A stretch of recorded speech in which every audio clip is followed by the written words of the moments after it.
ఓం సాయిరామ్ శ్రీమాత్రే నమః. అమ్మ బిడ్డలందరికీ నమస్కారం ఫ్రెండ్స్. ఎలా ఉన్నారండి? ఏం చేస్తున్నారు? అందరూ బాగున్నారు కదూ. మన అమ్మ దయ వలన అందరూ బాగున్నారని, బాగుండాలని మనస్ఫూర్తిగా అమ్మను కోరుకుంటూ, అమ్మవారి కరుణా కటాక్షములు మనందరిపైన నిండుగా మెండుగా ఉండాలి అని అమ్మవారిని వేడుకుంటూ, అమ్మవారి యొక్క ఆశీస్సులు మనపై ఎప్పుడూ ఉండాలి అని ఆ తల్లి కరుణా కటాక్షములు వేడుకుంటూ ఈరోజు వీడియోలో అమ్మవారి సందేశం తెలుసుకుందాం. అంటే చూడగానే పరమ పవిత్రమైనటువంటి దుర్గమ్మని తాకు బిడ్డ, ఒక్కసారి తనివి తీర తాకి నీ మనసులో ఉన్నటువంటి బాధ అంతా కూడా ఒక్కసారి చెప్పుకొని ఈ దుర్గమ్మను మనసారా ధ్యానించుకో తల్లి. ఒక మంచి అలాగే ఒక చెడు, ఒక మంచి శుభవార్తను, అలాగే ఒక చెడు విపరీతమైనటువంటి దృష్టి నుండి నువ్వు బయటపడాలి అని అనుకుంటే తప్పకుండా ఈ సందేశాన్ని పూర్తిగా వినమంటున్నారు. మరి ఈ సందేశంలో ఉన్నటువంటి అర్థం ఏమిటో తెలుసుకుందాం. అంతకంటే ముందుగా మన ఛానల్ని ఎవరైతే కనుక కొత్తగా చూస్తూ ఉన్నారో ప్లీజ్ అండి సబ్స్క్రైబ్ చేసుకుని, మీకు వీడియోలు నచ్చినట్టయితే చిన్న లైక్ ఇచ్చి సపోర్ట్ చేయండి ఫ్రెండ్స్. ఇక అమ్మవారి సందేశం గురించి తెలుసుకుందామా. ఈరోజు నీకు ఒక మంచి శుభవార్త, అలాగే దాని వెనుక ఒక చెడు దృష్టి నీపై పడేందుకు ఎంతో ఎదురు చూస్తూ ఉన్నటువంటి ఈ తరుణంలో ఇప్పుడు నేను నీకు చెప్పబోయేటటువంటి ఈ సందేశంలోని మాటలను విని తప్పకుండా తెలుసుకుని ముందే జాగ్రత్త పడు బిడ్డ. మరి ఈ దుర్గమ్మను తాకిన నీకు ముందు ఉన్న ఈ అమ్మను తాకావు కనుక ఈ చెప్పే మాటలను కూడా ఆలకించు. ప్రస్తుతం నువ్వు విపరీతమైనటువంటి భయంతో ఉన్నావు కదూ. నీ భయమంతా కూడా ఎందుకో నాకు తెలుసు. ఎందుకంటే నీకు గతంలో జరిగినటువంటి కొన్ని అనుభవాల కారణంగా ఆ భయం అంతా కూడా ఇప్పటికీ నిన్ను విపరీతంగా ఎక్కువ బాధ పెడుతూ ఉందని కూడా నాకు తెలుసమ్మా. అయితే ఆ భయాన్ని పూర్తిగా తొలగించబోతున్నాను.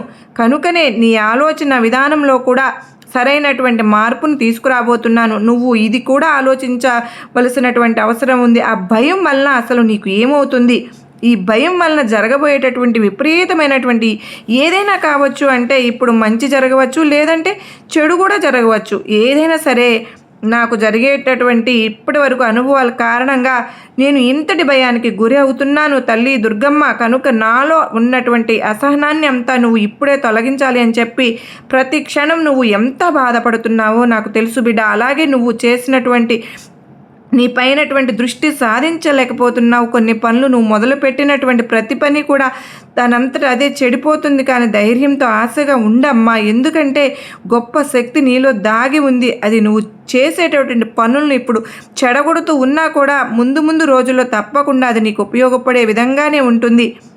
నీ పనులన్నీ కూడా సఫలం చేసేలా, నీకు మంచి అందమైనటువంటి జీవితాన్ని ప్రసాదించేలా చేయబోతున్నాను. కనుక నీలో ఉన్నటువంటి భయాన్ని తీసి పక్కన పెట్టు. నీకు ఏది చేయలేనటువంటి పరిస్థితుల్లో, అసలు పూర్తి అంధకారంతో ఉన్నటువంటి పరిస్థితుల్లో నీకు నేను జాగ్రత్తగా వెలుగును చూపిస్తూ నీ ముందే నడిపిస్తూ జాగ్రత్తగా కాపాడుతూ ఉంటున్నాను కదా. కనుక ఎప్పటికీ కూడా నువ్వు దారిని కోల్పోకుండా జాగ్రత్తగా నిన్ను ఒక మంచి దారిలో నిలబెట్టేటటువంటి ప్రయత్నాన్ని నేను చేస్తున్నాను. ధైర్యంగా అడుగులు ముందుకు వేయి. ఎలాంటి భయం ఉన్నా సరే నువ్వు ఆ భయాన్ని విడిచిపెట్టు. ఎందుకంటే నేను ఒప్పుకుంటాను, గతంలో నీకు జరిగినటువంటి కొన్ని చేదు అనుభవాల వలన నువ్వు బాధపడుతున్నావు, భయపడుతున్నావు అని నాకు తెలుసమ్మా. అయితే నీకు దుర్గమ్మ నీకు తోడుగా ఉండి ఇప్పటి వరకు నిన్ను ప్రతి విషయంలోనూ నిన్ను సమస్యల నుంచి గట్టెక్కించిన అనుభవాలు నీకు ఉన్నాయి కదా. నువ్వు ఒక్కసారి గుర్తు చేసుకో. అలాంటివన్నీ గుర్తు చేసుకుని నా దుర్గమ్మ నన్ను కాపాడుతుంది, నా ఈ సమస్య నుంచి నన్ను తగినటువంటి పరిష్కార మార్గాన్ని నాకు చూపిస్తుంది, పరిహారం కూడా తెలియజేస్తుంది అని చెప్పి నీకు ఎంతో గట్టి నమ్మకం.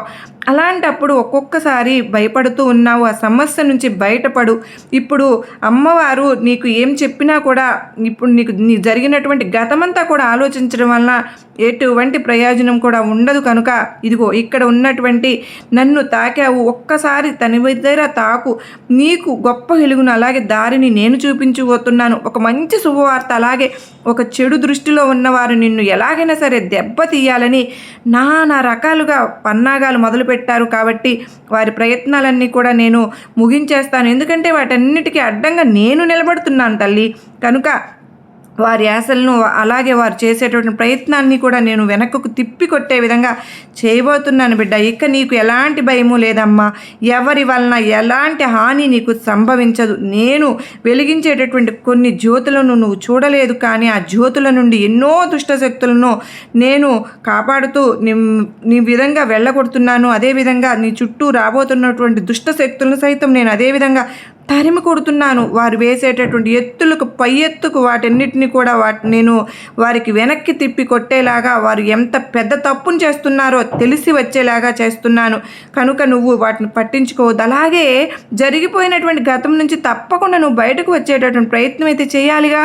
ఎందుకంటే ఆ చీకటిలో నుండి నువ్వు ఉంటే, ఆ చీకట్లో నువ్వు కూరుకుపోతే ఇక ఎప్పటికీ నువ్వు బయటకు పడేటటువంటి మార్పు నీలో రాదు.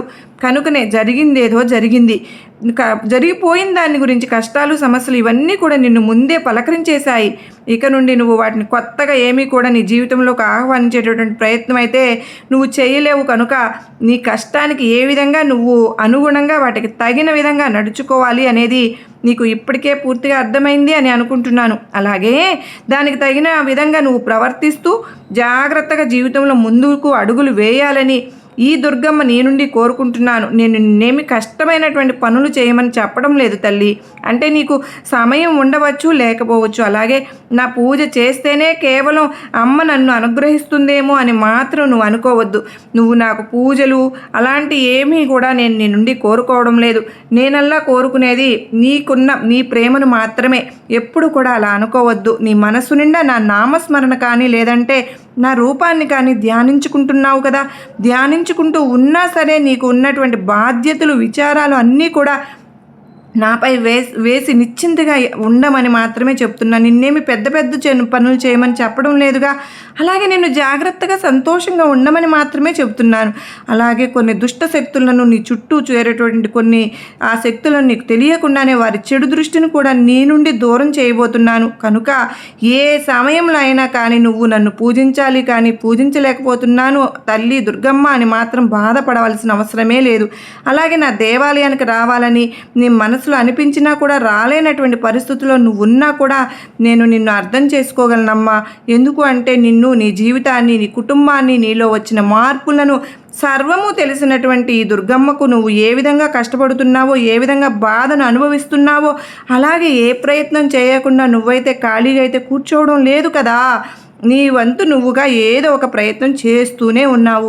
నీ కుటుంబంలో ఉన్న వారందరికీ కూడా ఏదో ఒక విధంగా, అంటే వారికి ఉపయోగపడే విధంగా ఒక మంచి పనిని ఎంచుకుని అందులో ఏ విధమైనటువంటి మార్పు లేకుండా ముందుకు వెళ్ళలేక ప్రతి పని కూడా ఆటంకాలు ఎదురవుతూ ఉంటే బాధతో అలా కూడా కూర్చుని ఏం చేయాలో అర్థం కాకుండా ఉన్నావు. కనుక నీకున్నటువంటి బాధలు, విచారాలు అన్నీ కూడా నాపై వేశావు కదా. ఇక నిశ్చింతగా ఉండు. నీ పనికి నీకు అడ్డు తగులుతున్నటువంటి వారందరినీ కూడా దూరం చేసి ఆ పనిలో నీకు విజయం సాధించే విధంగా గొప్పగా నేను నిన్ను అనుగ్రహించబోతున్నాను బిడ్డ. నువ్వు చేయవలసిందంటే ఏమిటో తెలుసా? కేవలం ఎవరైతే నిన్ను పతనం చేయాలని, అలాగే నువ్వు ఎంచుకున్నటువంటి పనిని అసలు ముందుకు సాగకుండా దానికి ఎన్నో ఆటంకాలు సృష్టిస్తూ ఉన్నారు చూడు, వారందరినీ కూడా సంతోషంగా, ఆనందంగా, ప్రేమగా పలకరిస్తూ ఉండడమే. ఎందుకంటే నువ్వు అలా చేయడమే మంచిది. ఎందుకంటే ఒకవేళ నువ్వు వారితో ఏమైనా దురుసుగా మాట్లాడావనుకో, లేదంటే వారితో దురుసుగా ప్రవర్తించినా సరే, వారు ఇంకా నీపై ఎక్కువగా విపరీతమైనటువంటి కక్ష పెంచుకుని ఏదైనా సరే నిన్ను ప్రమాదంలో పడవేసేటటువంటి కొన్ని పనులను చేస్తారు. కాబట్టి వారితో మాత్రం ఎప్పుడు సంతోషంగా, ప్రేమతోనే నీతో వారు ఎలా నటిస్తున్నారు, నువ్వు కూడా వారితో అలాగే నటిస్తూ ఇది ఉండు. ఈ జీవితం అంతా నీ కష్టం నీది, అలాగే గెలుపు కూడా నీదే అవుతుంది. కనుక నీవు పడితే తప్ప పడడం వల్ల వచ్చినటువంటి బాధ ఏమిటో నీకు తెలిసి రాదుగా. ఇప్పటికే నీకు ఎన్నోసార్లు పడుతూ లేస్తూ నీ సహనాన్ని, ఓర్పును ఎన్నోసార్లు నిరూపించుకున్నావు.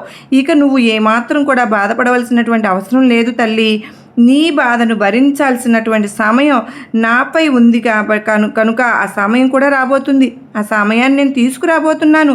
నీ బాధను నేను భరించిపోతున్నాను బిడ్డ. కనుక నువ్వు ధైర్యంగా ఉండు. నీకు నువ్వే ధైర్యం చెప్పుకోవాల్సినటువంటి సమయం అమ్మ ఇది.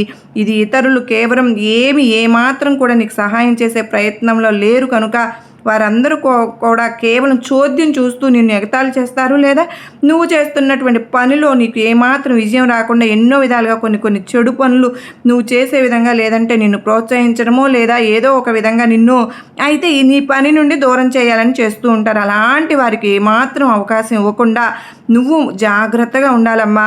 నీకు వచ్చేటటువంటి నష్టం కానీ, లేదంటే నీకు వచ్చేటటువంటి బాధ కానీ ఏదైనా సరే పాలు పంచుకోవడంలో ఈ దుర్గమ్మ ఎప్పుడూ నీకు ముందే ఉంటుంది. దేనికి కూడా బాధపడవలసిన అవసరం లేదు. అధర్మానికి మార్గాలు అనేకం ఉండవచ్చునేమో, కానీ ధర్మానికి మాత్రం ఒక్కటే మార్గం ఉంటుంది తల్లి. ఆ మార్గం ఎలా ఉంటుందో తెలుసా? గొప్ప రాజమార్గంలాగా ఉంటుంది. కనుక నీ మార్గం ధర్మ మార్గం కనుక నువ్వేమీ బాధపడాల్సిన పని లేదు. ఎవరైతే నీకు చెడు తలపెట్టాలని చూస్తున్నారో వారు అనేక మార్గాలను ఎంచుకోవచ్చునేమో, కానీ నీకు దుర్గమ్మ అటు నుంచి వాళ్ళు ప్రయాణించాలనుకున్నా కూడా ఆ ద్వారాలన్నీ కూడా మూసుకుపోయేలాగా నేను వారిని ఎట్టి పరిస్థితుల్లోనూ కూడా నిన్ను ఇబ్బంది పెట్టే విధంగా చేసేటటువంటి ప్రయత్నాలన్నింటినీ కూడా తిప్పి కొడతాను.